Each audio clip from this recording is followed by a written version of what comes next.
హైడ్రా బాధితులకు కష్టం వస్తే మేమున్నాము అని చెప్పిండు కదండి కేటీఆర్ సారు. అన్నట్టే ఇలా బాధితులందరినీ పార్టీ ఆఫీస్ కాడికి రమ్మని అలా గోసలిన్నారు బీఆర్ఎస్ లీడర్లు. మాజీ మంత్రులు హరీష్ రావు, సబితా మేడం, కడమ లీడర్లు అంతా వచ్చిర్రు. ఇక హైడ్రా, మూసి రివర్ బ్యాంకు బాధితులంతా ఒక్కొక్కరు వచ్చి మైక్ పట్టుకుని అలా గోసలిలో పోసుకున్నారు. లోన్ కట్టుకోవచ్చు, ఈఎంఐ ఇంకొకరు అర్నింగ్ ఈఎంఐ మొత్తం మనము లోన్ కట్టుకోవచ్చు అని చెప్పి ఇల్లు కొన్నామండి. 10 years అయిందండి ఇల్లు కొని.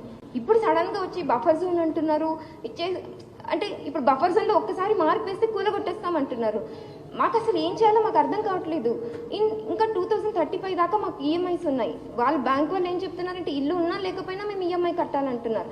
అదేలా అవుతుంది? అండ్ దీంతో పాటు ఇంకొకటి ఏంటంటే ఈఎంఐ కట్టకపోతే మా మీదే రివర్స్ కేర్స్ వేస్తారంట. అంటే మేము ఇల్లీగల్గా వాళ్ళకి డాక్యుమెంట్స్ ఇచ్చి మేము ఇచ్చేసామని మా మీద వేస్తారు. సో ఏదని బర్డన్ మేము బేర్ చేయాలండి. పాపం ఇట్లా బాధిత పబ్లిక్ అంతా అలా బాధలు చెప్తుంటే హరీష్ సార్ కళ్ళు చెమ్మగిలినాయి. అటు సబిత మేడం కూడా కళ్ళలో నీళ్ళు తీసింది.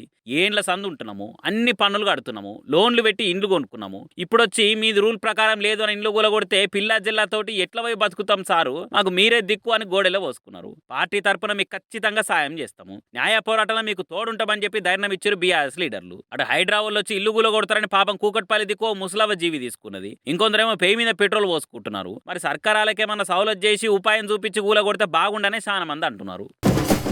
కూటమి సర్కార్కు మొన్ననే 100 రోజులు అయినాయి కదా.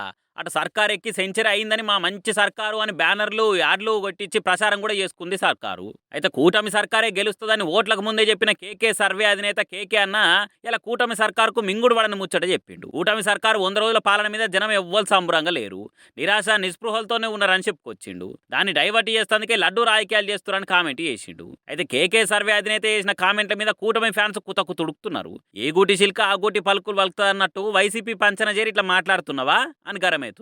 ఇంకొందరేమో నిజం నిష్ఠూరంగా ఉంటది, మనకు అనుకూలంగా చెప్తే మంచోడు, వ్యతిరేకంగా చెప్తే షెడ్యూల్ అయిపోతారా అని అంటున్నారు. ఇక ఇంకొందరేమో అసలు 100 రోజులకే సర్కార్ పనితనము ఎట్లా తెలుస్తుంది, ఇంకో నొద్దులు టైం ఇవ్వాలి కదా, పుట్టంగానే బూట్ చేసుకొని ఉరకాలంటే అవుతుందా? మెల్లమెల్లగా ఓదానెంబడి ఇంకోటి చేసుకుంటూ పోతున్నారు. ఓ వెనక ముందు అవుతుండొచ్చు, దానికే మొత్తానికే ఫెయిల్ అయిందని అంటే ఎట్లా అని అంటున్నారు. ఏమైనా కూడా కూటమి సర్కార్ నిజంగానే మస్తుగా పనిచేస్తుందా లేదంటే వైసీపీ కంటే అధ్వానంగా ఉన్నదా అన్నది ఏపీ పబ్లికే కామెంట్ చేసి చెప్పాలి మరి.